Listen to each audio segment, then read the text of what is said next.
आप बिना हाथ लगाए रोटी भी डाल सकते हो। और जो कुत्ते को अपने घर में पालते हैं उनको अगले जन्म में कुत्ता ही बनना पड़ता है। अब देख लेना भाई किस किस को कुत्ता पालना है।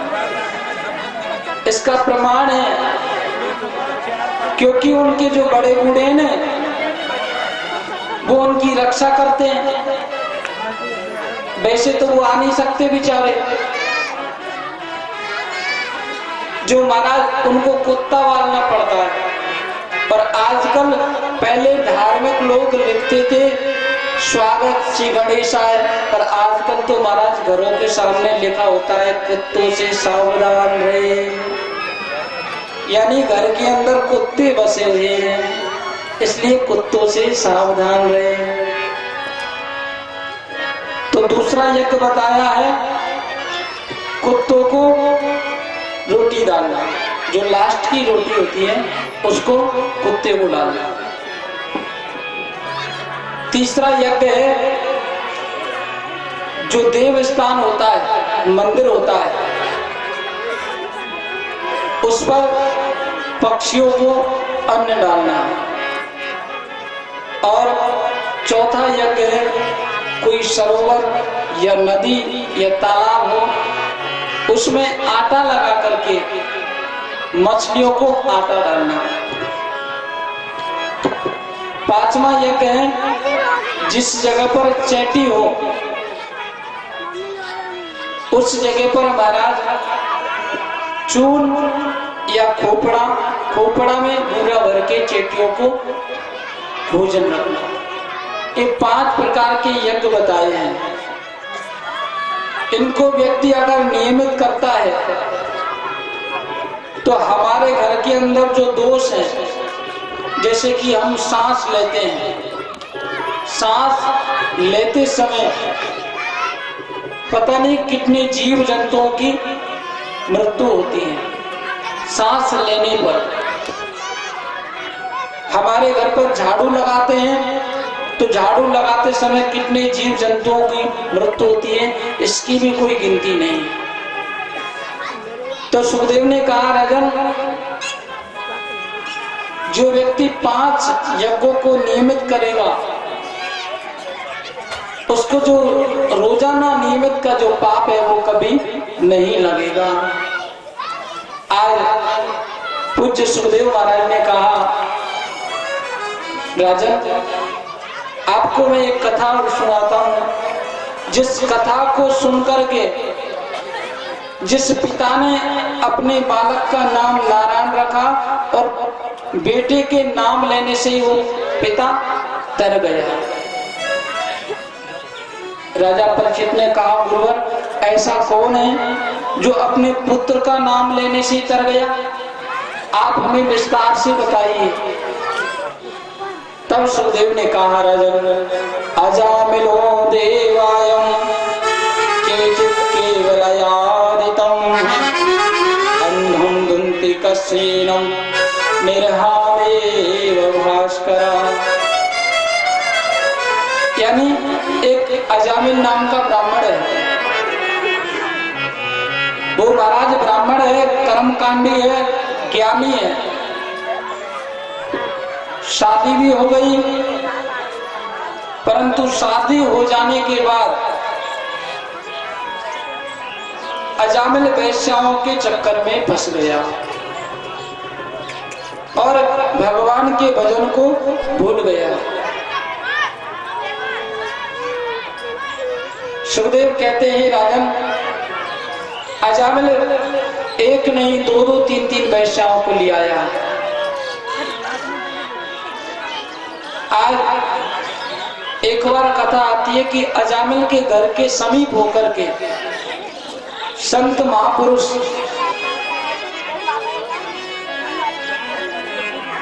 निकल रहे थे, तो संतों ने सोचा आज का विश्राम अजामिल के घर पर किया जाए।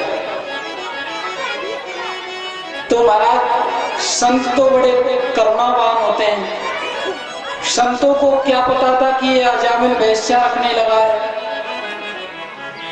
संत तो इस बहाने रुके थे कि अजामिल ब्राह्मण है, अजामिल ज्ञानी है, इसलिए महाराज संत महापुरुष रुके। संतों ने महाराज अजामिल के घर पे जाकर के याचना की है। उस समय महाराज अजामिल घर पर नहीं था। संतों ने पूछा, देवी अजामिल कहाँ गया है? तब उस वैश्या ने बताया है, जिस अजामिल के घर पर आप रुके हो वो अजामिल भक्त नहीं है, वो अजामिल डाकू के नाम से यहाँ प्रसिद्ध है। इसलिए मैं आपको भोजन नहीं करा सकती। अगर आप मेरे घर पर रुके हो तो आप सब महात्माओं को मैं सूखी सामग्री दे देती हूँ, आप स्वयं अपने हाथ से बनाकर खा लेना। संतों ने कहा, देवी ठीक है, आप हमारे लिए सूखी सामग्री दे दो ताकि हम सब संत महापुरुष बैठ करके और प्रसाद आज रात्रि में यहीं पर बनाएंगे और यहीं पर हरि का गुणगान करेंगे। महाराज उस वैश्या की बात को सुन करके संतों के नेत्रों में आंसू आ गए और संतों ने उस वैश्या से पूछा, देवी आपने ये बात हमको किस लिए बताई कि मैं वैश्या हूं? उस वैश्या ने कहा, गुरुदेव मेरी माँ ने कहा था सबसे झूठ बोलना पर संत से कभी झूठ नहीं बोलना, साधु से कभी झूठ मत बोलना।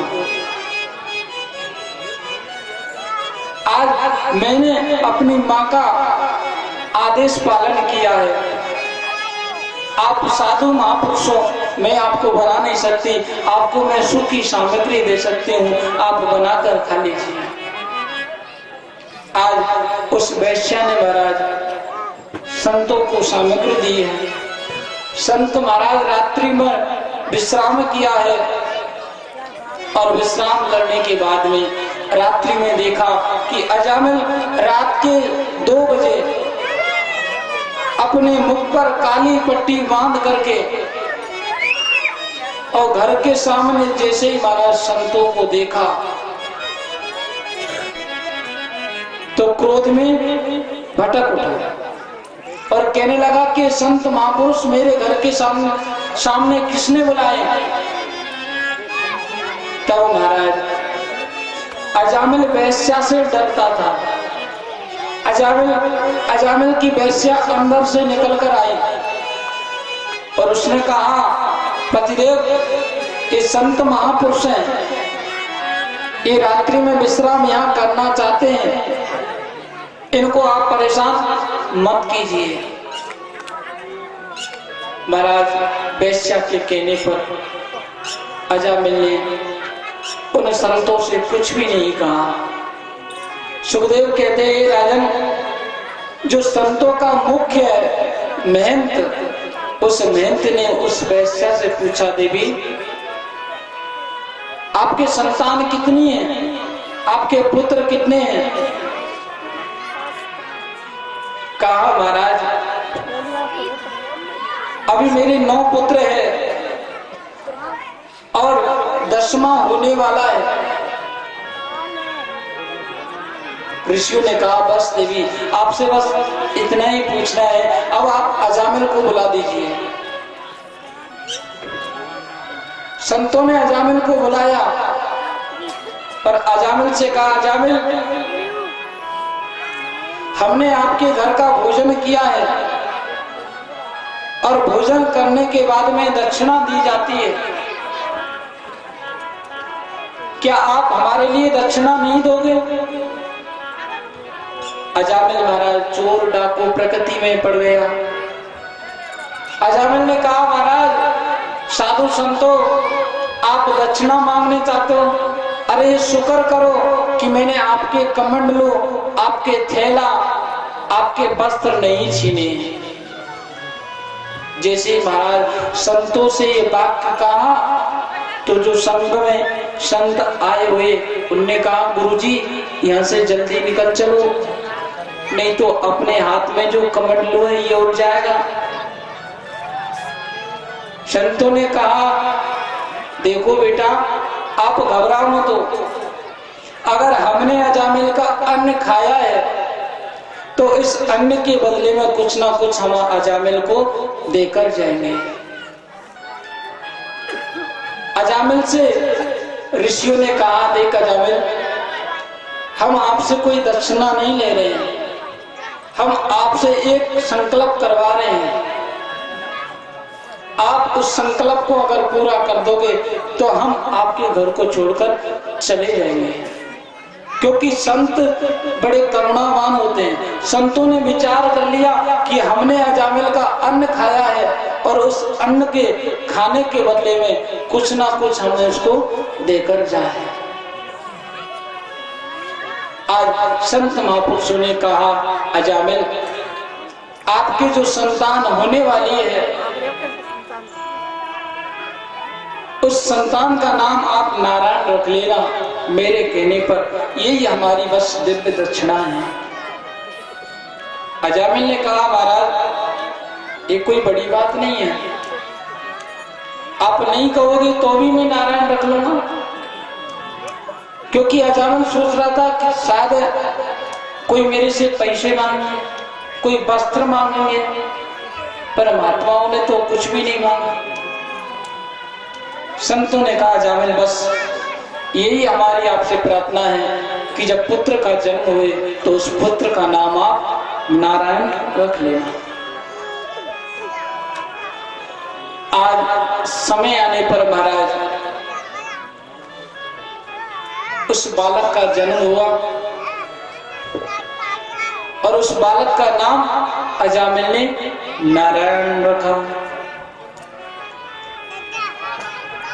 अब तो महाराज अजामिल महाराज अब से पहले नारायण का नाम लेता ही नहीं था, पर अब जैसे ही पुत्र का नाम नारायण रखा तो महाराज अब तो जल भी पीता तो कहता अरे नारायण मेरे लिए जल लेके लाओ, अरे नारायण मेरे लिए भोजन लेकर आओ, अरे नारायण मेरे कपड़े लेकर आओ।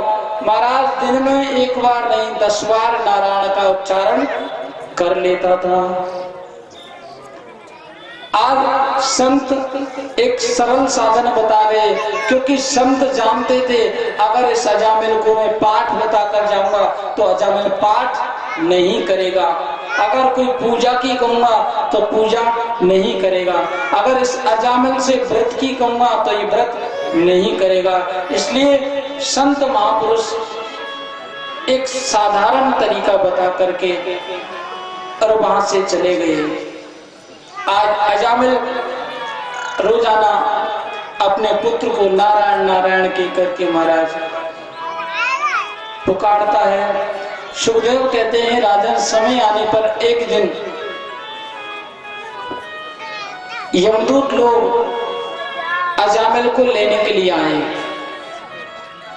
अब जानते हैं महाराज जब यमदूत लोग अगर हमारी मृत्यु निकट आती है तो व्यक्ति तड़पता है, और आपने देखा होगा कि व्यक्ति की जब मृत्यु होती है तो उसकी जो निगाहें है वो निगाह एक तरफ होती है, क्या तो उसकी निगाहें आंखें बंद होती हैं या उसकी आंखें खुली रहती हैं, क्योंकि उसकी निगाहें केवल यमराज के ऊपर होती है।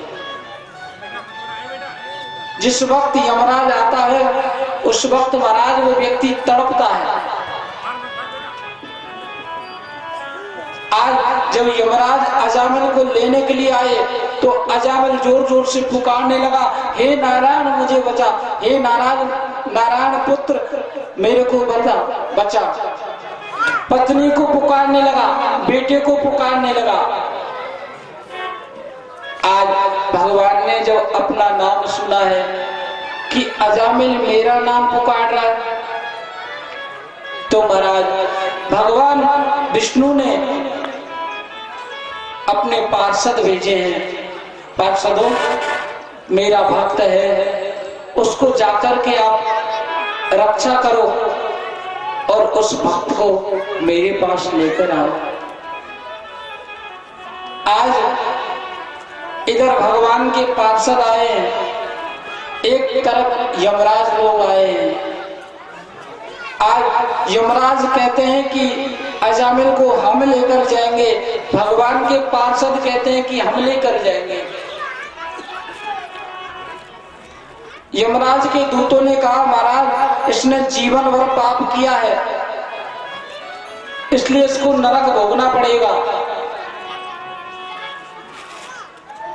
और भगवान के पार्षदों ने कहा कि इसने हमारे नारायण का, हमारे ब्रह्मा का नाम लिया है, इसलिए हम लेकर जाएंगे। आज अजामिल को महाराज यमराजों को भगा करके भगवान के पार्षद अजामिल को अपने विमान में बिठा करके ले गए। सुखदेव कहते हैं राजन, व्यक्ति जीवन भर पाप करे और अंत समय में अगर अपने मुख पर राम नाम या कृष्ण रूपी नाम आ जाए तो जीवन संभल जाता है, केवल एक क्षण से। उदाहरण के रूप में समझा जाए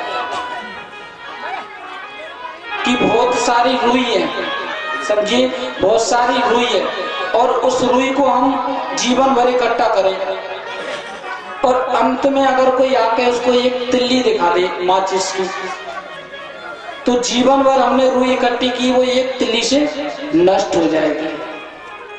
ऐसे ही अजामिल ने जीवन भर पाप किया, जीवन भर कुकर्म किए, पर अंत समय में महाराज केवल एक बार भगवान नारायण का नाम लिया तो भगवान के पार्षद अजामिल को अपने धाम को ले गए। बोले लक्ष्मी नारायण भगवान की। देखिए समय का अभाव है, इसलिए आज कथा को हम यहीं विराम लेंगे, ताकि कल की कथा में भगवान कृष्ण का जन्मदिन होगा, जिसमें ज्यादा से ज्यादा संख्या में सभी माता बहन में बंधु भगवान कृष्ण के लिए, जैसे हम साधारण रूप से अपने बालक के जन्मदिन में जाते हैं, बिस्कुट, माखन, मिश्री, गुब्बारा आदि आदि शक्ति अनुसार जो वस्तु लेकर जाते हैं वो सभी लेकर आएंगे और धूमधाम से कल जन्म उत्सव भगवान का मनाया जाएगा। आइए 2 मिनट भगवान नाम संकीर्तन। ये माया जाल तजगे, ये माया जाल तजगे, भजले हरि नाम को। ये माया जाल तजगे, भजले हरि नाम को। ये माया जाल तजगे, भजले हरि नाम को। ये माया जाल तजगे, भजले हरि नाम को। लेकर जाते हैं, लेकर हरि नाम को। पापी लेकर जाते हैं, लेकर हरि नाम को।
को, पापी भीतर जाते हैं,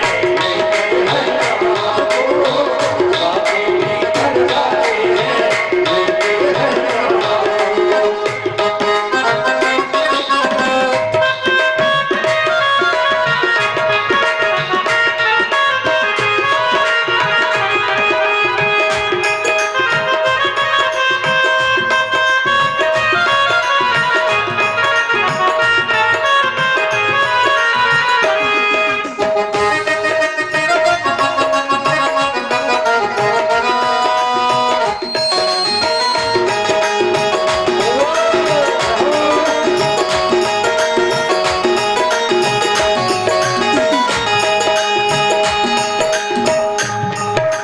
बचपन बीताई जवानी, बचपन बीताई जवानी, एक दिन ये भी ढलेगी, फिर डगमग ना रहेगी।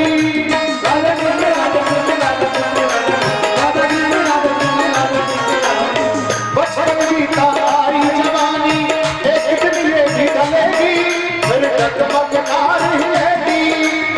चाहे अब कर ले मनमानी, चाहे अब कर ले मनमानी, फिर ना तेरी चलेगी चलेगी। सुबह निकलता सूरज, सुबह निकलता सूरज, ढलता है शाम को, और पापी भीतर जाते हैं,